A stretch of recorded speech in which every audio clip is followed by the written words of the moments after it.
আল্লাহ বলেন তোমাকে যদি ছোট্ট জান্নাতটাও দেই, এই জান্নাত হবে দুনিয়া সমান 10টা দুনিয়া বরাবর। কয়টা দুনিয়া? এখন যদি আপনারা গ্রামের মানুষ বলতেই পারেন, হুজুর 10টা দুনিয়া বরাবর একটা জান্নাত, এত বড় জান্নাতে কি করব? এখনো বাংলাদেশ হলো ছোট্ট একটা দেশ, এই বাংলাদেশের নোয়াখালী আইজও যাই নাই, পঞ্চগড় যায় নাই, সিলেট যায় নাই কোনো দিন, ময়মনসিংহ যাই নাই কোনো দিন, খালি সিরাজগঞ্জের উল্লাপাড়া আর সিরাজগঞ্জ 2টা থানা দেখছি, আর বাহিরে সিরাজগঞ্জটাই পুরা দেখতে পারি নাই। তো দুনিয়া, আবার দুনিয়া সমান 10টা, এত বড় জান্নাতে কর্ম কি? প্রশ্ন আসে কিনা? এটা উত্তর দিতে হইব না? যদি বেঈমানরা হিন্দুরা প্রশ্ন করে, এই বেটা তোকে ধর্মের মধ্যে নাকি আছে 10 দুনিয়া বরাবর জান্নাত, তুমি কব হ্যাঁ অবশ্যই আছে। তো এত বড় জান্নাতে এই মাত্র তুমি এই মাত্র যাবে কি দিয়া? এত বড় জান্নাতে করবিটা কি? দরকারটা কি? দুনিয়াতে যদি 60% জায়গার উপরে বাড়ি বাঁধে, তাই তো অনেক বড় ঘর, আর দুনিয়া সমান 10টা, তখন কি বলবেন? আরে পাগল, এটা পরকালে দিব, এটা এই দুনিয়ার দিত না, যেখানে দিব ওখানে দরকারও হবে। যেরকম সুবহানাল্লাহ, যে দেশে দিবে ওই দেশে প্রয়োজনও হবে। আচ্ছা, আমরা মায়ের পেট নামক একটা পৃথিবীতে ছিলাম কিনা? জোরে কন, ওইটাও তো একটা জগৎ। ওই জগতের মেয়াদ কতদিন? 10 মাস 10 দিন। কন, মায়ের পেটের ভিতরে একটা জগতে ছিলাম কিনা? এই জগৎটার মেয়াদ কতদিন? 10 মাস 10 দিন। আচ্ছা, ওই জগৎটা কত বড় ছিল? এভাবে ছিল 8 ইঞ্চি, এভাবে ছিল 6 ইঞ্চি। 8 ইঞ্চি ফাঁসে, 6 ইঞ্চি লম্বা, এই হলো একটা পৃথিবী। ওখানে মায়ের নাভির সাথে আমার নাভির সংযোগ, মা খাইলে আমার খাওয়া হয়ে যায়, মা পায়খানা করলে আমার পায়খানা হয়ে যায়, মা নিঃশ্বাস নিলে এই নিঃশ্বাস দিয়ে আমি নিঃশ্বাস নিতে পারছি। মানে সুয়ারিজ লাইন, টাঙ্কি টুঙ্কি সব মার সাথে জয়েন করা ছিল। আচ্ছা, ওখানে যদি কেউ যায় মাথা ঢুকাইতো, আর ঢুকায় বলতো, এই আব্দুর রহমান শোন, 10 মাস 10 দিন পরে তুই এত বড় এক পৃথিবীতে যাবি, তোকে নিয়ে বসবাস করার জন্য তোর আব্বা আম্মার যে একটা ঘর বানায় রাখছে, এই ঘরটা তোর মায়ের পেটের থেকে 1000 গুণ বড় হইব। এই কথা যদি মায়ের পেটে যায় কেউ বলতো, আমি কি বুঝতাম? আমি বলতাম, ছড় বেটা, কত বড় ঘরে আসি, পৃথিবীতে আসি, খাওয়া দাওয়া শ্বাস নিঃশ্বাস সব অটু চলতেছে, এর চেয়ে বড় কোনো পৃথিবী আছে নাকি? এটা মায়ের পেটে থেকে বুঝতাম না কোনো দিন। কিন্তু পৃথিবীতে যখন আইসে যখন মার পেটের তুন বাইরেছে দুনিয়াতে, চোখ দিয়ে দেখে যতরূপ দেখা যায় খালি শাহজাদপুরের বিল, সর আর সর, পরে ডর এখান থেকে হুয়া হুয়া হুয়া হুয়া, এখন কান্দে, কথা ঠিক কিনা? মানে কি এত বড় এত বড় এত বড়। এরপরে যখন বয়স হয়েছে, বড় হয়েছে, এখন বাপেরা জিগে, আব্বা আমগোর কয় বিঘা জমি আছে? কয় আমরা গরিব মানুষ, আমার মাত্র 5 বিঘা ধানের জমিন আছে, আর বাড়িটা আছে ধরা 2 বিঘা, 6 বিঘা। কদূর কাঙ্গালের গর্তে জন্ম লইছি, হাজি সাহেবের জমি তো হলো 28 বিঘা 30 বিঘা, তোমার কম কাম। অথচ এই 6 বিঘা জমিন যদি মার পৃথিবীটার সাথে মাপ দেন, কত গুণ বেশি হবে? 1 লক্ষ গুণ বেশি হবে। এই যে মার ফ্যাট, এইটার থেকে যদি 6 বিঘা জমিন মাপ দেন, মার ফ্যাটের তুলনায় 6 বিঘা জমিন, এটা 1000 গুণ বেশি আছে না? তারপরে হের বাপেরে কি কয়, ধুর কাঙ্গালের ঘরে জন্ম নিছি, ওই হাজি সাহেবের জমি হলো 30 বিঘা 35 বিঘা, বেটা 3 বার হজ করছে, আর তুমি মানুষের বাড়িতে বদলা দো কাম করো, আর 6 বিঘা জমিন, এটা কোনো জমিন? আহা, এ তোর ঘরে জন্ম না নিয়েও ভালো আসিল। অনেক পোলাপান বাপেরে কয়, বাপ যদি গরিব থাকে, অনেক ছেলেরা কি কয়, এই বুড়িয়ার করতে জন্ম না নেওয়াটাই ভালো ছিল। দুনিয়াতে আইসি 4 ভাই, 4টা ঘর বান্ধার জায়গা নাই পর্যন্ত, এক ঘরে 4 ভাই থাকা লাগে, 4টা ঘর বাঁধবো যে ভিডিও পর্যন্ত না, এরকম আছে কিনা? ও দোস্ত, আচ্ছা বিডাটাই আছে শুধু, আর ধানের জমিন নাই, শস্যের জমিন নাই, তারপরে ওই বিটাটা মায়ের পৃথিবীর থেকে কি 10,000 গুণ বড় হবে না? তারপরেও সে নিজেকে ছোট মনে করে। মায়ের পেটের থেকে আইসা দুনিয়াটা যেরকম বড় হওয়ার পরেও মনে করছে আরো বড় হইলে ভালো ছিল, পৃথিবীর থেকে যখন পরকালে যাইবা আর যায়া দেখবা যে আহমদ শফি সাহেবের জান্নাতটা এটা 1000 গুণ বড়, হেফিজ সাহেব সরমনার জান্নাতটা 1200 গুণ বড়, সাইদি সাহেবের জান্নাতটা 1300 গুণ বড়, উমুকের জান্নাতটা আমিন হিসাবের জান্নাতটা 1500 গুণ বড়, শাইখুল হাদিসের জান্নাতটা 2000 গুণ বড়, তখন তোমারটা মাত্র 10 গুণ বড়। তখন কব না, আমারটা তো ছোট না, কি করলাম জীবনে, দুনিয়াতে আমল বেশি করতে পারে নাই, না হলে আমারটাও আহমদ শফি সাহেবের মতো বড় জান্নাত দরকার ছিল। কথা কোন ঠিক কিনা? ও দোস্ত, এই জন্য নিজের মান সম্মান, যুবক আজকে আল্লাহকে সাক্ষী করে বলে, আর জীবনে কোনো দিন দুর্গা পূজায়, কালী পূজায়, সরস্বতী পূজায়, বেঈমানদের কোনো পূজা পার্বণে যাব না, যাব না, যাব না। হাত তোলো, হাত বাড়াও। আল্লাহ তুমি কবুল করো, জোরে কোন আমিন। আল্লাহ বিগত দিনে যা গেছে এটা তুমি মাফ করে দাও। আল্লাহ আমি মুসাফির, এই উসিলা তুমি এদেরকে মাফ করে দাও। এরা আর কোনোদিন যাবে না, আল্লাহ তুমি কবুল করো, জোরে কোনে আমিন। আল্লাহ ওয়াল্লাযীনা উতুল ইলমা দারাজাত, তোদেরকে ইমানের কারণে এত মর্যাদার মালিক বানাইছি। ওয়াল্লাযীনা উতুল ইলমা দারাজাত, আর যাদেরকে আমি ইলম দিয়েছি এদের মর্যাদা অসংখ্য গুণ বাড়ায় দিয়েছি, জোরে বল সুবহানাল্লাহ। যাদেরকে আলেম বানাইছি এদের মর্যাদা অসংখ্য গুণ বাড়ায় দিছি। একটা আলেমের মর্যাদা কল্পনা করা যায় মিয়া? দেল হোসেন সাইদি সাহেব, শাইখুল ইসলাম আহমদ শফি সাহেব, চরমান ফির সাহেব রহমতুল্লাহ আলাইহি, বুজুর্গানে দিন বালিয়া শাইখে বালিয়া, মুসলমান জামিলের ফির সাহেব, জামিলের প্রধান সাহেব হুজুর যিনি ছিল নেজামি সাহেব ছিল, মুসলমান, এরা সম্পর্ক, এদের ইজ্জত সম্মানের সাথে প্রেসিডেন্টের সম্মানের তুলনা নাই। কথা কোন ঠিক কিনা? প্রেসিডেন্ট ছিল এদেশে আব্দুল হামিদ সাহেব, এখন প্রেসিডেন্ট নাই, হ্যাঁ 2 পয়সার দাম নাই। কথা কোন ঠিক কিনা? 5 বারের 4 বারের প্রধানমন্ত্রী ছিল শেখ হাসিনা। কয়বারের প্রধানমন্ত্রী? 4 বারের প্রধানমন্ত্রী ছিল। যখন ইস্তেফা দিছে, আমি গণপ্রজাতন্ত্রী বাংলাদেশ সরকারের প্রধানপদ পদ থেকে ইস্তেফা দিলাম, ইস্তেফা দেওয়া 2 মিনিট পরে সে পাবলিক, আর তার কোনো 2 পয়সার সম্মান নাই। কতক্ষণ ঠিক কিনা? কিন্তু একটা আলেম, ও দোস্ত, একটা আলেম, ওই জাতীয় পার্টির সময় তার মর্যাদা ছিল। এরপরে ফখরুদ্দিন নিয়াজউদ্দিনের বেলাও ছিল, জিয়াউর রহমানের বেলাও ছিল, হাসিনার বেলাও ছিল, খালিদার বেলাও ছিল। এখন কেউ নাই, এখন আছে ডক্টর ইউনূস, তার বেলাও আছে। এই সম্মান ক্ষমতার সম্মান নয়, এই সম্মান এলেমের সম্মান। কথা ঠিক কিনা? এই জন্য আল্লাহ বললেন, আর ফাইল্লাহুল্লাযীনা আমানু মিনকুম, ঈমানদারেরা ঈমানের কারণে তাদের সম্মান বাড়াইছি। ওয়াল্লাযীনা উতুল ইলমা দারাজাত, যাদেরকে ইলম দিয়েছি অসংখ্য গুণ মর্যাদা বাড়ায় দিছি।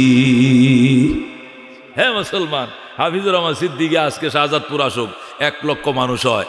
মিজানুর রহমান আজহারি আইছে, 10 লক্ষ মানুষ হয়। এটি কি প্রেসিডেন্ট না আলেম? এত সম্মান কিসের কারণে হয়েছে? এই কোরআনের কারণে। কথা কোন ঠিক কিনা? এটা হবে, এটা আল্লাহর কথা। ওয়াল্লাযীনা উতুল ইলমা দারাজাত, যাদেরকে ইলম দেওয়া হয়েছে অসংখ্য গুণ মর্যাদার মালিক বানানো হয়েছে। ইরাকের প্রেসিডেন্ট নাম হারুন রশিদ। কি নাম? প্রেসিডেন্ট হারুন রশিদের নাম শুনছেন আপনারা? প্রেসিডেন্ট হারুন রশিদ যখন ইরাকের প্রেসিডেন্ট ছিলেন, এই ছেলে বসো, কথা বললেন না, আপনারা চলাচল করেন না, যে যেখানে আছেন সেখানে বসে থাকেন, নড়চড় ডিস্টার্ব করবেন না। প্রেসিডেন্ট হারুন রশিদ যখন ইরাকের প্রেসিডেন্ট ছিলেন, কোন দেশের? ইরাকের প্রেসিডেন্ট ছিলেন প্রেসিডেন্ট হারুন রশিদ রহমতুল্লাহ আলাই। উনি যখন ইরাকের রানিং প্রেসিডেন্ট, তখন তার যে বাসভবন ছিল বাগদাদে, প্রেসিডেন্টের একটা বাসভবন থাকে না? আমাদের হাসিনার একটা বাসভবন ছিল, গণভবন, এটা বাইঙ্গিয়া সুরিয়া ওয়াল টল বাইঙ্গিয়া অকর সর্বনাশ করে লাইছে। আমি ওই দিনও গেছিলাম, হারে হিয়াল এন্দে ঢুকবো, হেন্দে কুত্তা বাইরিব। অথচ মুসলমান 10 প্রকারের নিরাপত্তা থাকে এগুলোর মধ্যে। কথা কোন ঠিক না? SS ফোর্স দিয়া পাহারা দেওয়া থাকে। আর এখন কিচ্ছু নাই, এন্দে কুত্তা ঢুকতেছে, এন্দে বিড়াল বাইরিতেছে, মানে 10 ইঞ্চি ওয়াল, এটার উপরে কাঁটা তারের বেড়া, কত কি ছিল সব বাইঙ্গা সুরিয়া, মূলা ক্ষেত, গম ক্ষেত, আটা যা ছিল সব নিচে গা, ফুসকুনের মাছটি সহ, রাজা হাঁসটি সহ, হায় হায় রান্না করা বাটটি পর্যন্ত ফ্রিজের ভিতরতে মাছটি শুদ্ধ লয়ে গেছে পাবলিক। জোরে কর নাউযুবিল্লাহ। ওই মুসলমান, এটা হলো দুনিয়ার সম্মান আর ইজ্জতের, ক্ষমতার সাথে ইজ্জতের সম্পর্ক। কিন্তু আলেমের সম্পর্ক, এই যে আলেম, এই যে আলেম, এই যে আলেম, এই যে উলামা হজরত, এদের সম্পর্ক ক্ষমতার সাথে না। ক্ষমতা ধ্বংস হয়ে গেল, এদের ইজ্জত ধ্বংস হবে না। কথা ঠিক কিনা? হারুন রশিদ যখন ইরাকের প্রেসিডেন্ট, তিনি ইরাকের প্রেসিডেন্ট, তার প্রেসিডেন্ট ভবনের 2টা ভবন পরে ছিল। আব্দুল্লাহ ইবনে মুবারক, মৌলানা আব্দুল্লাহ ইবনে মুবারকের মাদ্রাসা। কি ছিল? মাদ্রাসা। 1 লক্ষ ছেলে লেখাপড়া করত। এই ছেলেগুলো, ওই ছেলেগুলো বিকালবেলা খেলতো মাঠের মধ্যে, মাদ্রাসার মাঠে ছেলেগুলো আঁটে না। এই জন্য প্রেসিডেন্ট হারুন রশিদের পার্কের ভিতরে তারা ঢুকে যাইত। হারুন রশিদের স্ত্রীর নাম জেবুন্নেসা। কি নেসা? জেবুন্নেসা। হারুনের 2টা বউ ছিল। কয়টা বউ? একটা বউয়ের নাম ছিল জেবুন্নেসা, আর একটা বিবি জুবাইদা। আর একটা নাম কি? বিবি জুবাইদাটা দিনদার ছিল। জুবাইদা কি ছিল? দিনদার ছিল। বিবি জুবাইদার নহরে জুবাইদা বানাইছে। মেনা মুজদালিফা আরাফার মধ্যে হাজিরা যারা হজ করতে যায়, আমি ওদেরকে দেখাই দিই। আমি তো আল্লাহ বারবার আমার 16 বার নেওয়া হয়েছে। যেরকম আলহামদুলিল্লাহ, আল্লাহ হজ উমরা কয়বার করছি? 16 বার। নহরে জুবাইদা নামক একটা নহর আছে। আরাফায় যখন দেখছে পানির সংকট, মিনায় পানির সংকট, আরাফা মিনা না মুজদালিফা না গেলে তো হজ হবে না, এই জন্য বিবি জুবাইদা হজে যায়া পরক্ষণে তিনি তার গচ্ছিত সম্পদ যেগুলো তাকে হারুনে দান করছিল সব সম্পত্তি বিক্রি করে পরে জিদ্দাসাগর থেকে ড্রেন করে, পাকা ড্রেন করে এই পানি মিনা মুজদালিফা আরাফায় সাপ্লাই দিছে। যেরকম সুবহানাল্লাহ। এই জন্য জুবাইদার নাম পৃথিবীর ইতিহাসে এখনও বই পুস্তকে লেখা আছে নহরে জুবাইদা নামে। এখনও তার নহরটা এই যে ড্রেনে করছিল পাকা ড্রেন, এটা এখনও আছে।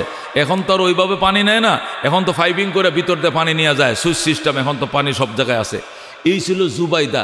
আরেকজন নাম ছিল বিবি জেবুন্নেসা। আরেকজন নাম কি ছিল? জুবাইদা ছিল দিনদার, জেবুন্নেসা ছিল একটু ইংরেজি শিক্ষিত, আর জুবাইদা ছিল আলেমা। তো জুবাইদা যে কোনো কাজে খালি প্রশ্ন করতো। তো আরেকদিন আব্দুল্লাহ ইবনে মুবারকের ছাত্ররা প্রেসিডেন্ট পার্কের মধ্যে ঢুকে পড়ছে বিকেলবেলায়, বাচ্চারা খেলে। তো প্রেসিডেন্ট পার্ক তো বিশাল বড় পার্ক, এখানে তো প্রেসিডেন্টের তো ছেলে হোক মেয়ে হোক দুইটাই যথেষ্ট। এরা তো আবার এডি আবার নিচে নামে না, ডরে আবার কেউ গুলি করে কিনা, বুঝেন না, নিরাপত্তার কারণে পার্ক হুদাই ফিরে রয়েছে। এই জন্য আব্দুল্লাহ ইবনে মুবারকের কোরআনের হাফেজ ছাত্ররা সব বিকালবেলায় পার্কে ঢুকছে। যখন ঢুকছে ওই জেবুন্নেসা কয়, হারুন সাহেব আমাদের পার্কে দেখা যায় মৌলবি ঢুকছে, কারণ কি? অসুবিধা কি? খেলবে বিকেলবেলায়, খেলে চলে যাবে, কোরআনের পাখিরা খেলুক, পার্ক তো এমনি পড়ে রয়েছে, আমাদের বাচ্চারা তো দোতলাতে নিচে নামেও না, খালি পড়ে আছে, খেলাধুলা করুক।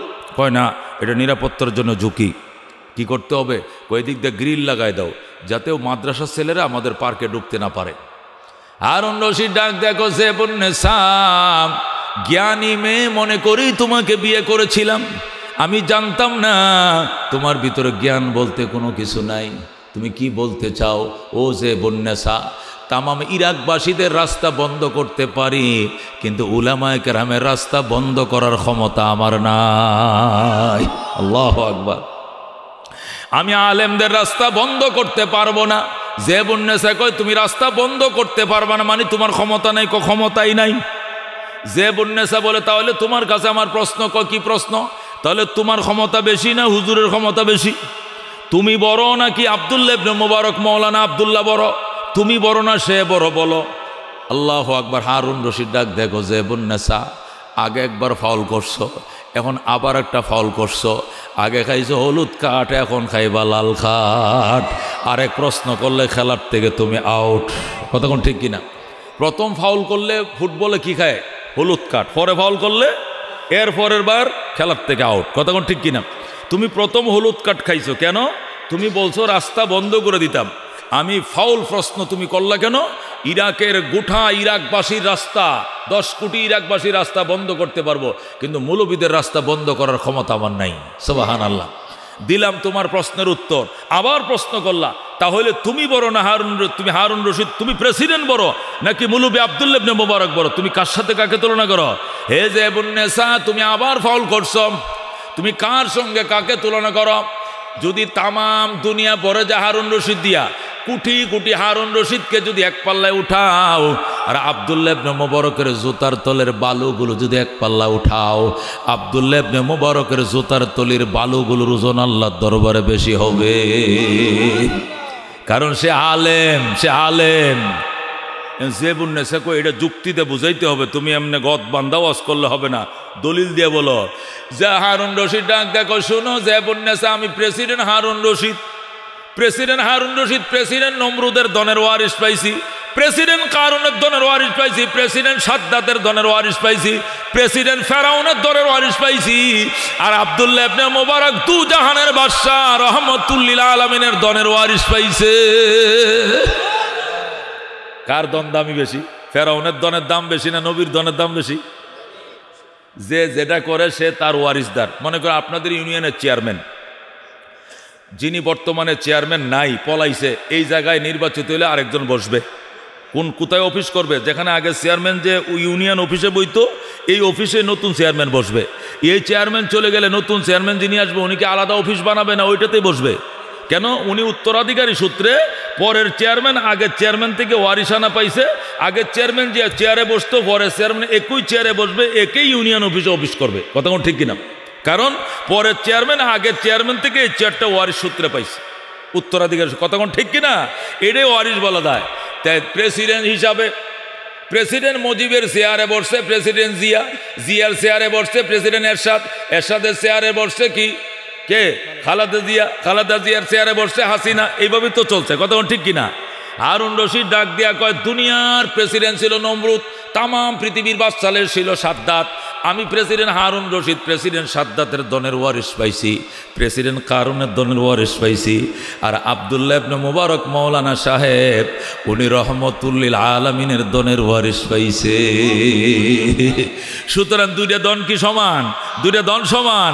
একটা মদিনার দন, এটা আসমানি দন, আর একটা আবু জেহেলের দন, মূর্খের দন, এটা ফেরাউনের দন, অভিশপ্ত দন। কথা কোন ঠিক কিনা? এই জন্য হারুন রশিদ ডাক দেখো, জেবুন্নেসাম তুমি কি এখন আলেম চিনো না? আলেম এই আব্দুল্লাহ ইবনে মুবারক দু জাহানের বাদশার দনের ওয়ারিশ পাইছে। জেবুন্নেসাকে প্রমাণ কি? যুক্তি দিলে হবে না, দলিল দাও। আল্লাহ নবী বলছেন, ক্বালা রাসূলুল্লাহ সাল্লাল্লাহু আলাইহি ওয়াসাল্লাম আল উলামা ওয়ারাসাতুল আম্বিয়া, দুনিয়ার আলেমরা নবীদের দনের ওয়ারিশ পাইছে। জোরে কোন সুবহানাল্লাহ। এই জন্য বন্ধু উলামায়ে কেরাম অত্যন্ত দামি। এবার হারুন রশিদ ডাক দেখো, জেবুন্নেসাম আগামীকালকেতে পাবলিক ঢুকা নিষেধ এই পার্কে, শুধু আলেমরা ঢুকবে। যেরকম আল্লাহু আকবার। পাবলিক কেউ ঢুকতে পারবে না, স্কুল কলেজ কেউ ঢুকতে পারবে না, পাবলিক ঢুকবে না। আমার পার্কে শুধু উলামায়ে কেরামে বিকালবেলায় খেলতে আসবে, কোরআনের পাখিরা, হাফেজরা। জেবুন্নেসাকে খেললে সবাই খেলবে, কেউ খেলবে কেউ খেলবে না, তা হবে না, তা হবে না। হারুন রশিদকে শুধু উলামায়ে কেরাম আগামীকাল থেকে বিকাল থেকে এখানে খেলবে। কয় কারণ কি? কারণ হলো হাসরের ময়দানে যদি আল্লাহ জিজ্ঞাসা করে, হারুন রশিদ দুনিয়াতে বড় প্রভাবশালী বাদশা ছিলা তুমি, কিন্তু জান্নাতের প্রভাবের জন্য তুমি কি আনছো? তখন আমি বলবো, আল্লাহ আমি কিছু আনতে পারি নাই, আমি আমার পার্কটা খুলে দিয়েছিলাম আলেমদের জন্য, এরা আমার পার্কে খেলছে, এদের পায়ের ধুলা আমার বাড়ির জানালায় লাগছে, এদের পায়ের ধুলা আমার বাড়ির দরজায় লেগেছে, এদের পায়ের ধুলা আমার বাড়ির জামা কাপড়ে লেগেছে, এদের পদদলির বরকতে হারুন রশিদকে মাফ করে দাও। আমি আল্লাহর দরবারে এই বিনিময়ে মাপ চাবো, এছাড়া আমার কোনো উপায় নাই, এছাড়া আমার আর নাজাতের কোনো উপায় নাই। জোরে বলুন আল্লাহু আকবার। রাজিনা কিসমাতাল জব্বার ফিনা লানা ইলমুন ওয়ালিল আদায়ে মালো ফা ইন্নাল মা লা ইয়াফনা আন করিবিন ওয়া ইন্নাল ইলমা ইয়াবকা লা ইয়াজালু লাকাদ জানাল বিলাদ ওয়া মান আলাইহা ইমামুল মুসলিমিন আবু হানিফা ফামা ফিল মাশরিকিন লাহু নাযীরু ওয়ালা ফিল মাগরিবিন ওয়ালা বিকুফা। যুরকুন মারহাবা। এ দুস্থ যে কথাটা বলতেছিলাম উলামায়ে কেরামের শান, উলামায়ে কেরামের মান আল্লাহ বলছেন অসংখ্য গুণ বাড়ায় দিছি। আল্লাহু আকবার। ও দুস্থ আপনাদের এই মসজিদে যদি আমাদের প্রেসিডেন্ট হেলিকপ্টার দেওয়া নামে, আমাদের প্রেসিডেন্ট চুপ্পু সাহেব, কি সাহেব, আপনাদের এই নদীর এই পারের সন্তান, আপনার কথা কোন ঠিক কিনা, আপনাদের দেশের সন্তান, পার্শ্ববর্তী ডিস্ট্রিক্ট, চুপ্পু সাহেব যদি সরকার পাড়া জামে মসজিদে আসে, প্রেসিডেন্ট হিসাবে নামাজটা উনি পড়াবেন নাকি আপনাদের ইমাম সাহেব পড়াবেন? ইমাম সাহেব পড়াবেন। এখন চুপ্পু সাহেবের নেতৃবৃন্দ তো সাথে আসবে, মন্ত্রী পরিষদ, ওনারা সবাই যদি বলে না উনি মাননীয় প্রেসিডেন্ট, গণপ্রজাতন্ত্রী বাংলাদেশ সরকারের মাননীয় রাষ্ট্রপতি হিসাবে ওনাকে একটু সামনে দেন, তাহলে এলাকাবাসী কি বলবে? সামনে দেওয়া যাবে, তবে মসজিদের ভিতর দিয়ে না, বাহির দিয়ে দেওয়া যাবে। ওই বেড়ার ওই পাশ দিয়ে যায়, ওই মিম্বরের পশ্চিম দিয়ে যায় খারাইতে পারেন, কিন্তু ভিতর দিয়ে সামনে একমাত্র ইমাম সাহেব যাবেন, এছাড়া এই জায়নামাজে আর কাহারও পাওয়ার নাই। কথা কোন ঠিক কিনা? যদি কয় না উনি তো প্রজাতন্ত্রের অভিভাবক, বাংলাদেশের গণপ্রজাতন্ত্রী বাংলাদেশ সরকারের মহামান্য রাষ্ট্রপতি, কয় সামনে যাইতে পারেন, কিন্তু ওই মিম্বরের ভিতর দিন, ওই যে বেড়ার ওই দিদা ফুসকুনির পশ্চিম পাড়া যায় যদি খারান উনি খারাইতে পারেন, বাদবাকি মুসল্লিদের সামনে ইমাম সাহেবে থাকবেন। ইমামতির সম্মান সর্বোচ্চ সম্মান, যেরকম সুবহানাল্লাহ। এখন যদি বলেন হুজুর ইমামতি এটা সম্মান হলো, প্রেসিডেন্ট না আসল সম্মান। দোস্ত, প্রেসিডেন্ট যদি সর্বোচ্চ সম্মান হইতো তাহলে আল্লাহ তার বন্ধুকে সবার আগে প্রেসিডেন্ট বানাইতেন, কতক্ষণ ঠিক কিনা? কিন্তু এটা করে না, আল্লাহ তার বন্ধুরে ইমাম বানাইছেন। আবার কোন দেশে নিয়া? মেরাজে নিয়া, এই রজবের চাঁদে মেরাজে নিয়া সমস্ত নবীদেরকে মুক্তাদি বানায়া বাইতুল মুকাদ্দাসে বসায়া রাখছে, আর যায় নামাজটা ফাঁকা রাখছে। এখানে জিব্রাইল নিয়ে নবীরে দাঁড় করায় দিছে। রসুল বলেন ফা আম্মানি জিবরিলু, জিব্রাইল আমাকে ইমাম বানাইছে। যায়া দেখি আদম থেকে ঈসা নবী পর্যন্ত সমস্ত নবীরা বাইতুল মুকাদ্দাসে কাতারবন্দি করে বসা, একটা তিল দাঁড়ানোর জায়গা ফাঁকা নাই। জিব্রাইল বাঁশি ফু দিছে, এরপরে রাস্তা দিছে, রাস্তা দিয়ে এখন সামনের কাতারে গেছি, যায়া দেখে কোনো জায়গা নাই। আমি জায়নামাজে দাঁড়ায় রইছি। জিব্রাইলকে হুজুর কোথায় থাকায় রইছেন? স্বপ্নের জায়নামাজটা এটা আপনার জন্য খালি, এখানে অন্য কাউকে দাঁড়াইতে মানাবে না। জোরে আল্লাহু আকবার। নবী কো আমি যাই নাই, নিজে যাই ইমামতি করে নাই। ফাম্মানি জিবরিলু, জিব্রাইল নিজে আমার ইমামতির জায়গা দাঁড় করাইছেন। জিব্রাইল আমারে ফাটাইছেন, জিব্রাইল ফাটা নাই, জিব্রাইলের পিছন দিয়ে আল্লাহ ধাক্কা দিছে। আল্লাহ কইছে দে আমার বন্ধুরে, কতক্ষণ ঠিক কিনা? বাইতুল মুকাদ্দাসে নিয়া সমস্ত নবীদেরকে ইমাম বানায়া সেখানে ইমামতি করাইছেন নবীকে দিয়া। এর চেয়ে উচ্চ সম্মানের চেয়ে মর্যাদা সম্পন্ন পোস্ট এই জগতে আরেকটা নাই। এই পোস্ট হলো ইমামতির পোস্ট। এই পোস্টটা এই দুনিয়াতে আল্লাহ উলামায়ে কেরামকে দান করেছে। কতক্ষণ ঠিক কিনা? এটা প্রেসিডেন্ট পাবে না, এটা প্রাইম মিনিস্টার পাবে না, যে কোনো মিনিস্টার, মন্ত্রী, সচিব, উপসচিব তারা পাবে না। এটা কোরআনওয়ালাদের জন্য, কোরআনওয়ালাদের জন্য, হাদিসওয়ালাদের জন্য আল্লাহ মর্যাদা দান করেছে। কথা ঠিক কিনা মুসলমান? ও দোস্ত, আল্লাহ তার বন্ধুকে বাইতুল মুকাদ্দাস নিয়ে ইমামতি করাইছে, সর্বোচ্চ সম্মান। কথা ঠিক কিনা? এই জন্য আল্লাহ বলছেন ওয়াল্লাযীনা উতুল ইলমা দারাজাত, যাদেরকে ইলম দিয়েছে ওদেরকে অসংখ্য মর্যাদার মালিক বানাইছি। মামুনুল হক, ফয়জুল করিম, রিজাউল করিম, আজহারি, উমুক সরকারকে হুমকি দেয়, কথা বলে, ভয় পায় না কেন? কেন ভয় পাবে? এলেমের নূর, তাজা তাজা এলেমের আগুন এদের কলিজায়। কথা ঠিক কিনা? এরা পৃথিবী কাউকে হিসাব করে কথা বলে না, তো জানে যে এই দুনিয়াতে যা আছে নাথিং। কথা ঠিক কিনা? আল্লাহর সৃষ্টি হিসেবে উলামায়ে কেরাম সেরা। কথা ঠিক কিনা? নবী রাসূল সাহাবায়ে কেরামের পরে, ওলিয়া উলিয়ার পরেই কারা? হযরত উলামায়ে কেরাম। বিশাল পাওয়ারফুল ব্যাপার, এদের পাওয়ারের সাথে কোনো তুলনা চলে না। আমি ঘটনা শোনাই সূরা নামাল থেকে। সূরা নামালে 20 পারায় ঘটনা আছে। হযরত সুলাইমান আলাইহিস সালাম কি রানী বিলকিসকে চিঠি পাঠালেন, বিলকিস আমি হুদহুদ পাখির মাধ্যমে শুনতে পেরেছি তুমি নাকি নিজেকে রানী দাবি করেছ, তুমি নাকি সুলাইমানকে বাদশা মানো না, আল্লাহকে রব মানো না, তুমি সূর্য পূজা করো, মুশরিকা, তুমি সূর্য পূজা করো আর নিজেকে রানী মনে করো। চিঠি পাওয়া মাত্র চলে আসবা। চিঠি লেখছে ইন্নাহু মিন সুলাইমান ওয়া ইন্নাহু বিসমিল্লাহির রহমানির রহিম আল্লাহ তাআলা আলাইয়া ওয়া আতুনি মুসলিমিন। যখন আল্লাহু আকবার। সুলাইমান চিঠি লেখছে ইন্নাহু মিন সুলাইমান, পত্র লেখছি আমি সুলাইমান নবী। ওয়া ইন্নাহু বিসমিল্লাহির রহমানির রহিম, পরম করুণাময় দয়ালু আল্লাহর নামে চিঠি লেখা আরম্ভ করিলাম। যখন আল্লাহু আকবার। আল্লাহ তাআলা আলাইয়া, হে নারী অহংকার দেখাবি না, ওয়া তুনি মুসলিমিন, সিলিন্ডার করে হাজির হয়ে যাও। রানী বিলকিস রওনা করছে, 3 বাহিনী নিয়ে রানী বিলকিস আসতেছে সুলাইমানের কাছে। সুলাইমান আলাইহিস সালাম হুদহুদ পাখিরে জিজ্ঞাসা করে একটু দেখে আসো তো কতটুকু এসছে। হুদহুদ পাখি সাঁ করে উড়াল দিয়ে চলে আসছে, কয় স্যার আর 1 ঘন্টা লাগবে, তাই আপনার দরবারে পৌঁছে যাবে। বিলকিসের বাড়ি হলো ইয়েমেনের সাবাহ, কোন ইয়েমেনের সাবাহ। আর সুলাইমানের বাড়ির রাজধানী হলো জর্ডানের আম্মান। জর্ডানের কি? আম্মান। জর্ডান একটা রাষ্ট্র এখনো আছে, ইয়েমেনও একটা রাষ্ট্র এখনো আছে। ইয়েমেনের রাজধানী হলো সানা আর জর্ডানের রাজধানী হলো আম্মান। সুলাইমান আলাইহিস সালামের রাজধানী ছিল আম্মানে, জর্ডানের রাজধানী। এই জর্ডান নামক দেশ এখনো আছে পৃথিবীতে। ওখানে থেকে সুলাইমান তামাম পৃথিবীর রাষ্ট্রপ্রধানের দায়িত্ব পালন করছেন। যেরকম সুবহানাল্লাহ। ইয়েমেনের সাবা থেকে, ইয়েমেনের সাবা থেকে জর্ডানের আম্মান 1600 কিলোমিটার। কয়শো কিলোমিটার? বিশাল দূরত্ব। সুলাইমান চিঠি পাওয়া মাত্রই রানী বিলকিস রওনা করছে। আগে অন্যান্য কৌশল অবলম্বন করছে, ওইগুলো কাজ হয় নাই, পরে নিজেই রওনা করেছে।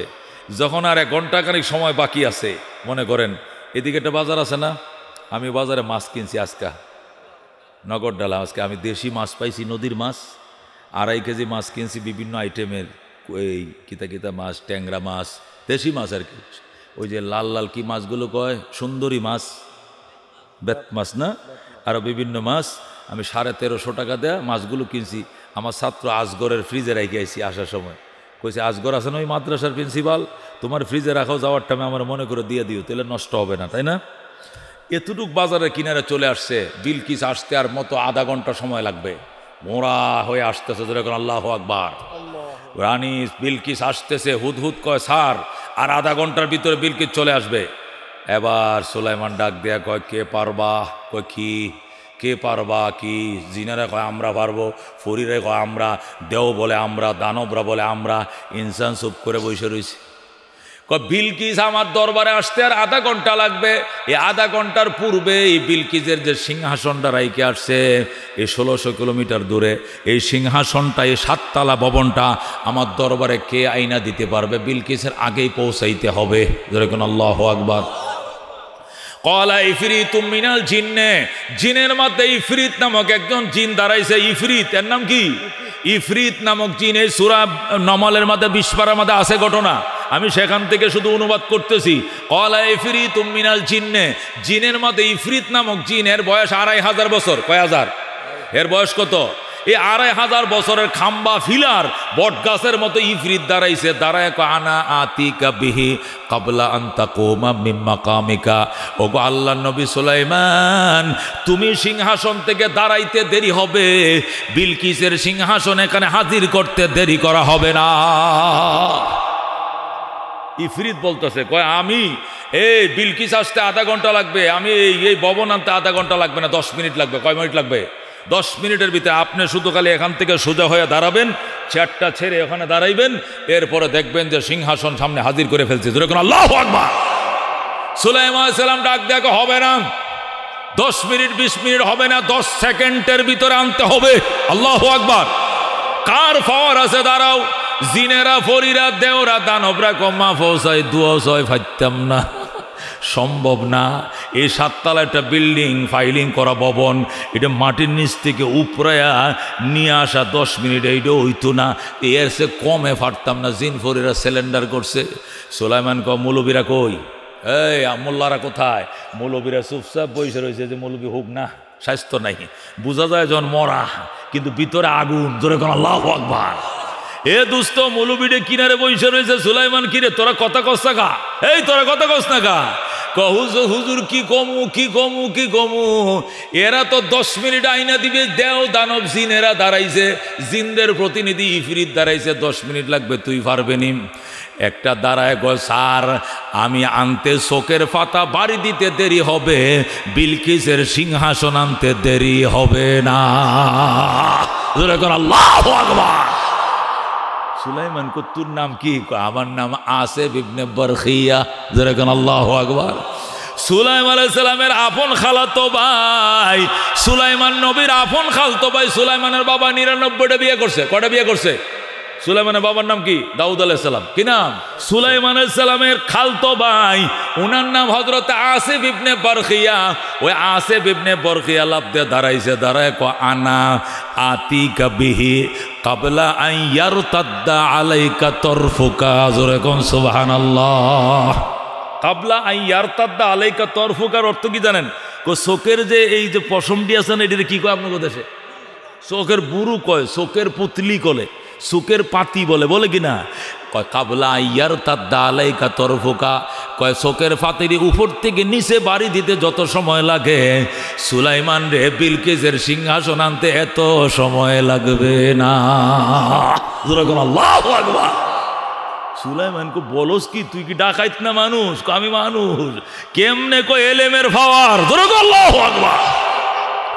আল্লাহ ওই কথাটাই কোরআনে বলছে, কাল আল্লাযী ইনদাহু ইলমুম মিনাল কিতাব। আল্লাহু আকবার। قال الذي عنده علم من الكتاب, ওই মানুষটা দাঁড়াইছে যার কাছে কিতাবের ইলম ছিল, উনি তাওরাতের হাফেজ ছিলেন, ওই লোকটা দাঁড়াইছে, উনার নাম হযরতে আসিফ ইবনে বরখিয়া। উনি ডাক দিয়ে কয় আনা আতিকা বিহি ক্বাবলা আন ইয়ারতাদ্দা আলাইকা তরফুকা। ওরে আল্লাহর পয়গম্বর সুলাইমান, বিলকিসের সিংহাসন আনতে এত সময় লাগবে যত সময় লাগে চোখের ফলক বাড়ি দিতে। জোরে কোন সুবহানাল্লাহ। সুলাইমান কই এটা আমি বুঝলাম না কেমনে। এবার আসিফ ইবনে বরখিয়া চোখ বন্ধ করো। সুলাইমান করছি খোলো, খুলছি, ওই দেখো সিংহাসন। জোরে কোন আল্লাহু আকবার। রাজিনা কিসমাতাল জব্বার ফিনা লানা ইলমুন ওয়ালিল আদায়ে মালু ফাইনাল মা লা ইয়াফনা আন করিবিন ওয়া ইন্নাল ইলমা ইয়াবকা লা ইয়াজালু লাকাদ জানাল বিলাদা ওয়া মান আলাইহা ইমামুল মুসলিমিন আবু হানিফা ফামা ফিল মাশরিকিন লাহু নাযীরু ওয়ালা ফিল মাগরিবিন ওয়ালা বিকু। ফজরকুন মারহাবা। খালি সুলাইমান চোখটি বন্ধ করছে আর খুলছে, দেখেছে বিলকিসের সিংহাসন হাজির। যেরকম আল্লাহু আকবার। বিলকিস আইছে আরো আধা ঘন্টা ভরে। বিলকিস আসছে কত ভরে? বিলকিস আসছে আরো আধা ঘন্টা ভরে। আইসা বিলকিস তাকায় রয়েছে ভবনের দিকে। কিরে আমার ভবনের মতো লাগে, ঘটনা কি? এটা এখানে কেমনে আনছে? এটা এখানে কি করে সম্ভব? জোরে কোন আল্লাহু আকবার। সুলাইমান আলাইহিস সালাম কয় একটা কাজ করো। কি কাজ? কয় একটু কালারটা চেঞ্জ করো আর কোনা কানার একটু বাঙ্গো, যাতে করে প্রথমেই নিজের মতো চিহ্ন না ফেলে। ও দোস্ত, ওই বিল্ডিং এ যে নকশা ছিল দুই একটা কোনা একটু বাংছে, আর কালারটা সবুজ টিয়া কালার ছিল, এটারে গোল্ডেন কালার দিছে। জিনারা 5 মিনিটের মধ্যে কালার চেঞ্জ করে ফেলাইছে। ফালানোর পরে বিলকিস আইছে, আয়া সুলাইমানকে সেলফ দিয়া চেয়ারের মধ্যে বসে। সুলাইমানকে আচ্ছা বিলকিস বলো তো এই ভবনটা কার? বিলকিস বলে কান্নাহা হিয়া, কান্নাহা হিয়া। বিলকিসও চালাক। বিলকিস বলে না এটা আমারটা, বলতেছে যেন আমারটার মতোই মনে হয়। যেরকম আল্লাহু আকবার। বেডির ব্রেন কি চিন্তা করছে? কয় আমারটার মতোই মনে হয়, বলে না আমারটা। যদি বলতো আমারটা তাহলে সুলাইমান বলতো এই বেডি তোরটার কালার কি? তোরটা টিয়া কালার, এটা তো গোল্ডেন কালার। তোরটার কোনা এমনি সুক্কা ছিল, এটা তো কোনা ভাঙ্গা। কিছু তো চেঞ্জ করছে, বুঝো না? তো চেঞ্জ করার পরে তো আর বলতে পারে না এটা আমারটা, তার হুবহু তো তারটা না, এত চেঞ্জ আইছে। এই জন্য বিলকিসও উত্তর ওইভাবে দিছে, কান্নাহা হিয়া, যেন এটি উঠির নেই। জোরে কোন আল্লাহু আকবার। ও দোস্ত, এলেমের পাওয়ার দেখো। সুলতান মাহমুদ গজনবী আফগানিস্তানের বাদশা। কোন দেশের বাদশা? জোরে কোন। উনি ভারতে হিন্দু রাজার বিরুদ্ধে 17 বার আক্রমণ করছে। আপনারা বই পুস্তকে পড়ছেন। এই কয়বার? 17 বার না? 17 বার হিন্দু রাজাদের, রামকৃষ্ণদের বিরুদ্ধে 17 বার অ্যাটাক করছে। 17 বার। কত বড় তার বুকের ফাটা। আফগানিস্তানের বাদশা হইয়া মহাভারতে আক্রমণ করছে। আফগানিস্তান ছোট রাষ্ট্র, ভারত তো বিশাল বড়। সে ভারতে আক্রমণ করছে 17 বার, একবার দুইবার না। সেই পাওয়ারফুল রাজা। উনি ঘোড়ায় সফর করছিল, সাথে মন্ত্রী পরিষদ ছিল ঘোড়া দিয়া। আগের দিনে রাজারা চলতো কি দিয়া? ঘোড়া দিয়া। এখন চলে কি দিয়া? প্রাডো, ফাজেরো, দামি দামি গাড়ি দিয়া। তখন চলতো কি দিয়া? ঘোড়া দিয়া। দৌড়ের ঘোড়া দিয়া। ও দোস্ত, রাজারা চলতো ঘোড়া দিয়া, সুলতান মাহমুদও ঘোড়া দিয়া চলছে, পিছনে আছে মন্ত্রী পরিষদ সব। যখন কাবুলে ঢুকবে রাত্রিবেলা 1টা বাজে, কটা বাজে? রাত 1টা বাজে, গভীর রাত। কাবুলে ঢুকবে ওই সময় প্রথম সুলতান মাহমুদ গজনবী কাবুলের পৌরসভার ভিতরে লাইট লাগাইছে। কি লাগাইছে? প্রথম পৌরসভা লাইট আছে না? শাহজাদপুর যায় দেখবেন শুধু লাইট জ্বলতেছে। কেন? এটা পৌরসভা এরিয়ার ভিতরে মেয়র সাহেবের পক্ষ থেকে কি জ্বলবে? লাইট জ্বলবে। এটার বিল কে দিবে? সরকার দিবে। এই জন্য আবার প্রত্যেক বাড়িওয়ালা পৌর ট্যাক্স দিতে হয়। কারণ দুইটা কাজ, একটা লাইট জ্বলবে আর একটা পানির সাপ্লাইয়ের ব্যবস্থা থাকবে, আর একটা ময়লার গাড়িওয়ালা সকালে এসে কি নিবে? ময়লা নিয়ে যাবে। এটি পৌরসভার কিছু সুবিধাও আছে, পৌরসভার আলাদা ট্যাক্স আছে। আপনার জমিনের দলিল করলে যে ট্যাক্স, তার চেয়ে পৌরসভার ট্যাক্স আরো 5 গুণ বেশি। কথা ঠিক কিনা? আপনার জমিনের যে দাম, পৌরসভার জমিনের দাম আরো 5 গুণ বেশি। কথা ঠিক কিনা? পৌরসভার আলাদা সুবিধা আছে, অসুবিধা আছে, যা হোক। সুলতান মাহমুদ গজনবী রহমতুল্লাহ পৌরসভার লাইট লাগাইছে, প্রথম এরকম লম্বা লম্বা লাইট, ব্যাটারির সাহায্যে নতুন পৌরসভার লাইট লাগাইছে। তা রাত্রিবেলায় যখন সে কান্দাহার থেকে কাবুলে ঢুকবে, কাবুলে ঢোকার টাইমে, আমার কথা কি আপনারা বুঝেন? আমি তো সিরাজগঞ্জের ভাষা জানি না, আমার বাড়ি ঢাকায়। কোথায়? আমি আমার মতো বলতেছি, আপনারা কি বুঝতেছেন? আচ্ছা, যা হোক। তো সুলতান মাহমুদ গজনবী আফগানিস্তানের বাদশা, উনি কাবুল শহরে যখন ঢুকবেন, রাত বাজে একটা, কটা? 1টা থেকে 2টা, গভীর রাত। গভীর রাতে কুয়াশাও পড়তেছে। আফগানিস্তান তো হিলটেক্স এলাকা। কি এলাকা? পাহাড়ি এলাকা। আমাদের এটা তো পাহাড়ি এলাকা না। আফগানিস্তান কি এলাকা? তো পাহাড়ি এলাকার মধ্যে তো কুয়াশা বেশি পড়ে, বরফ পড়ে, কতক্ষণ ঠিক কিনা? প্রচণ্ড ঠান্ডা। এই প্রচণ্ড ঠান্ডার মধ্যে শীতের কাপড় মোড়াইয়া তিনি ঢুকবেন রাজধানীতে। হঠাৎ করে দেখে একটা ছেলে কোরআন শরীফ পড়তেছে, এইভাবে হাতে কোরআন শরীফ নিয়ে পৌরসভার লাইটের নিচে বসে কোরআন পড়তেছে। যেরকম আল্লাহু আকবার। এই যে কোরআন পড়তেছে, অন্যদিকে কোনো খেয়াল নাই, শুধু পড়তেই আছে, পড়তেই আছে। হাফেজ ছেলেরা দেখেন না, এমনি ঝুলতে থাকে আর পড়তে থাকে, পড়তে আছে। সুলতান মাহমুদ গজনবী ঘোড়ার উপর থেকে দৃশ্যটা দেখলেন, ঘোড়া থামাইলেন, থামায়া ঘোড়ার থেকে নামলেন, নেমে ছেলেটাকে বুকের সাথে জড়ায় ধরলেন। সুবহানাল্লাহ। বললেন, তোমার বাড়ি কোথায়? ওই যে পাশের গ্রামে। তুমি এখানে কি করো? এখানে কি করো? আমি এখানে কি করে? আমি কোরআন পড়ি। তুমি মাদ্রাসায় না পড়ে এখানে পৌরসভার লাইটের নিচে বসছো কেন?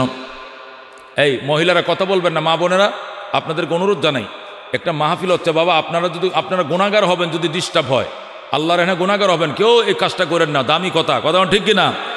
সুলতান মাহমুদ গজনবী রহমতুল্লাহ আলাই, উনি পৌরসভার লাইটের কান কিনার দিয়ে রাস্তা দিয়ে ঢুকতেছেন।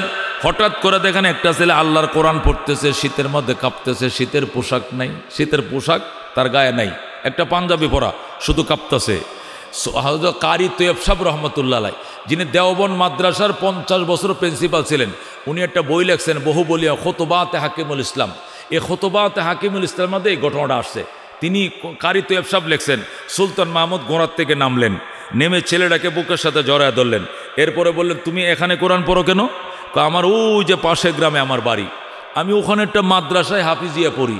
এখানে কেন তুমি? কয়, আমরা তো হারিকেনে পড়ি। আগের দিনে হারিকেন দেখছেননি? হারিকেন ওই যে কাঁচ দিয়া, গ্লাস দিয়া হারিকেন, মনে আছে? আমরা লেখাপড়া টোটালটা হারিকেনে পড়ছি। পরে না বাংলাদেশে কারেন্ট আইছে, 90-এর পরে না কারেন্ট আসছে। 90-এর আগে কারেন্ট ছিল না, শুধু শহরে কিছু বিদ্যুৎ ছিল, গ্রামে ছিল না। হারিকেন দিয়ে আর কুফি বাতি দিয়া দিন কাটছেন, কতক্ষণ ঠিক কিনা? সেরাক বাতি দিয়ে, হাত বাতি দিয়া। ও দুস্থ সুলতান মাহমুদ গজনবীর কাছে ছেলেটা বলতেছে, হুজুর আমার হারিকেন নাই, আমার ক্লাসমেটের হারিকেন আছে, সাথী ভাইয়ের হারিকেন আছে, ওনার হারিকেনে আমি পড়ি। 10টা যখন বেজে যায়, উনি ওনার হারিকেন নিবে ফেলে, উনি ওনার হারিকেন নিবে ঘুমিয়ে পড়ে। তখন তো আমি আর পড়তে পারি না, আমার মেধা কম। 10টার মধ্যে আমার একটা পৃষ্ঠা বিনা লুকমা মুখস্থ হয় না। লুকমা খাইলে হুজুরে সকালবেলা আমার ফিডায়, এই জন্য আমাকে 11টা 12টা পর্যন্ত পড়তে হয়। পড়ব কোথায়? আলো পাই না। এই জন্য মাদ্রাসার জানালাতে দেখা যায় পৌরসভার লাইট জ্বলতেছে, এই জন্য এই লাইটের নিচে বসে আমি আল্লাহর কোরআন পড়ি। সুবহানাল্লাহ। এই লাইটগুলো সারা রাত এমনিই জ্বলে। যেহেতু এমনিই জ্বলে, আমি চিন্তা করলাম, তাহলে আমি গরিব মানুষ, আমার তো হারিকেনের পয়সাও নাই, আমার সাথী ভাই ঘুমিয়ে পড়ছে, এই জন্য আমি এই লাইটের নিচে বসে, পৌরসভার লাইটে বসে কোরআন পড়ি।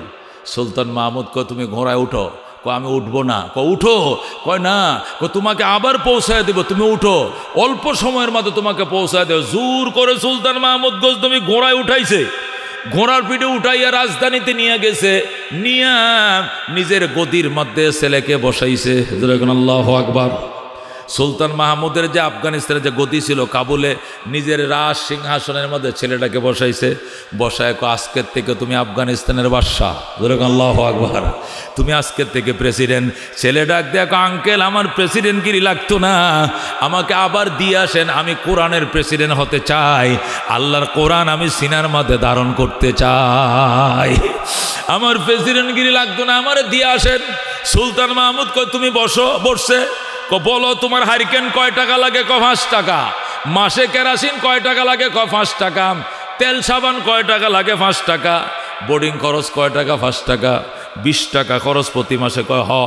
এটি কি দেওয়ার কেউ নাই? আমার আব্বাও নাই, আম্মাও নাই, আমি এতিম সন্তান সিউরা, এই জন্য হারিকেন কেনার পয়সাও নাই, এই জন্য সরকারি লাইটের নিচে আমি পড়ি। তোমার শীতের পোশাক কই? কয় নাই। কিনে দেওয়ার কেউ নাই। হারিকেন কেনার পয়সা 5 টাকা, সুইটার কেনার পয়সা 5 টাকা, তেল সাবানের জন্য 5 টাকা, এবং বোর্ডিং খরচ 5 টাকা, 20 টাকা তোমার খরচ। 12 মাস দিয়ে গুণ দিলে 12 20 240, 12 20 কত? 240 টাকা তোমার লাগবে এক বছরে। এই 240 টাকা একটা ক্ষতির ভিতরে ঢুকাইছে। ক্ষতি চিনেননি? আগের দিনে মুরব্বীরা কাপড় দিয়ে যে মানে বানাইতো, কোমরে বানতো, মনে আছে? কি ক্ষতি কয়নি? তফিল, তহিল, ও তফিল কয় না, তফিল কইতো। এটারা বাংলা উর্দুতে ক্ষতি বলে। কি বলে? ওই ক্ষতির ভিতরে টাকা 240টা ঢুকাইছে। ঢুকায়া মুখটা আটকায়া ওই ছেলে আব্দুর রহমান তার কোমরের মধ্যে বাঁধছে। যেরকম আল্লাহু আকবার। কোমরের মধ্যে ক্ষতিটা বাঁধছে। বান্দা বলতেছে, সুলতান মাহমুদ প্রেসিডেন্ট বলতেছে, বাবা 1 বছরের খরচ আমি ক্ষতির ভিতরে ঢুকাইয়া দিলাম। তুমি যাইবা, কালকে একটা হারিকেন কিনবা, কেরাসিন ঢুকাইবা, এরপরে তেল সাবান কিনবা, রেহাল কিনবা, শীতের একটা জ্যাকেট কিনবা, বোর্ডিংয়ের খরচ দিবা, টাকা খরচ করবা, যেদিন ফুরায় যাবে আবার আসবা। সারা জীবন তুমি কোরআনের হাফেজ না হওয়া পর্যন্ত খরচ আমি সুলতান মাহমুদ বহন করে যাব। সুবহানাল্লাহ।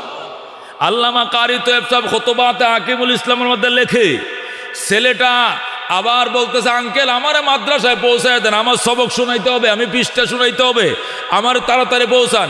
প্রেসিডেন্ট সুলতান মাহমুদ উজিরকে দিছে। উজির, উজির মানে মন্ত্রী। মন্ত্রী সাহেব এদিকে আসেন, আমার ঘোড়ার উপরে আপনি উঠেন, ছেলেটাকে উঠান, উঠায় মাদ্রাসায় পৌঁছায় দিয়ে আসেন।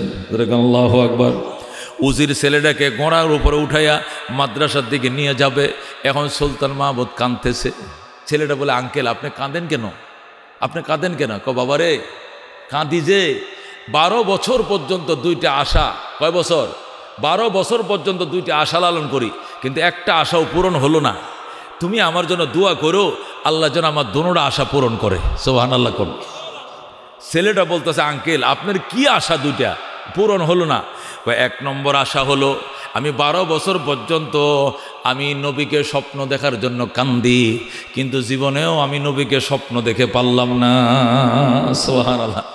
আল্লাহর হাবিবকে এক নজর দেখার জন্য আমি প্রতিদিন তাহাজ্জুদের নামাজ পড়ি, দুরূদ শরীফ পড়ি, দিনের বেলা সাদাকা করি, গরিব দুঃখীরে দান করি, পবিত্র বিছানা ধোয়া, বিছনা চাদর বিছায় ঘুমাই, বালিশটা ধোয়া, মশারিটা ধোয়া, চাদরটা ধোয়া, ধোয়া বিছানা পরে ঘুমাই, তাহাজ্জুদ পড়ি, দুরূদ শরীফ পড়ি, কোরআন পড়ি, দিনের বেলা সাদাকা করি। এরপরে কত চেষ্টা করতেছে, 12 বছর নবীরে স্বপ্ন দেখতে পারি না। তুমি দোয়া করো আল্লাহ যেন আমার এই মনের 1 নম্বর আশাটা পূরণ করে দেয়। এখন ছেলেটা বলতেছে, আঙ্কেল আরেকটা আশা কি? আপনার তো 2টা আশা, একটা হলো নবীকে স্বপ্ন দেখবেন, আরেকটা কি? আরেকটা আশা হলো পৃথিবীতে ভালো মানুষ পাইলাম না। ছেলেটা বলতে, ভালো মানুষ পাইলেন না মানে? আলেম ওলামা পান না আপনি? আলেম ওলামা এরকম ভালো না, খারাপ। ছেলেটা বলতেছে, আঙ্কেল এই কথাটা তো আপনার কাছে ভালো পাইলাম না, এই জন্যই মনে আপনি নবীকে দেখেন না। আলেম ওলামা যদি ভালো না হয়তো এই জগতে ভালো মানুষটাকে আমাকে বলেন। আমি নিজেই তো আলেম হওয়ার জন্য, হাফেজ হওয়ার জন্য এই যে পৌরসভার লাইটের নিচে বসে রয়েছি রাত্রিবেলা। কোথায়? হ্যাঁ, আলেম ওলামাই জগতের শ্রেষ্ঠ সন্তান। যেরকম আল্লাহু আকবার। সুলতান মাহমুদ গজনবী, আচ্ছা ঠিক আছে বাবা, তাহলে ভালো মানুষের সাথে যেন আমার দেখা হয়, নবীর সাথে আমার দেখা হয়, এই 2টা দোয়া তুমি করবা? ছেলেকে, আমি করবো আঙ্কেল। আচ্ছা যাও বাবা যাও। সুলতান মাহমুদ ঘোড়ার উপরে উঠাইয়া দিয়া উজিরকে বলছে, তুমি যাও ছেলেটাকে মাদ্রাসা নামিয়ে দিয়ে চলে আসবা, এবার চলে আসবা। ছেলেটা গেছে মাদ্রাসায়, উজির চলে আসছে ঘোড়া নিয়া। মাদ্রাসা যাইয়া ওযু বানাইয়া 2 রাকাত নামাজ পড়ছে।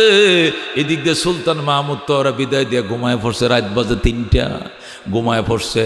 যেই মাত্র চোখ লাগছে ওই দিক দিয়ে ছেলেটা কাঁদতেছে, আল্লাহ সুলতান মাহমুদ আমার মনের 2টা আশা পূরণ করছে।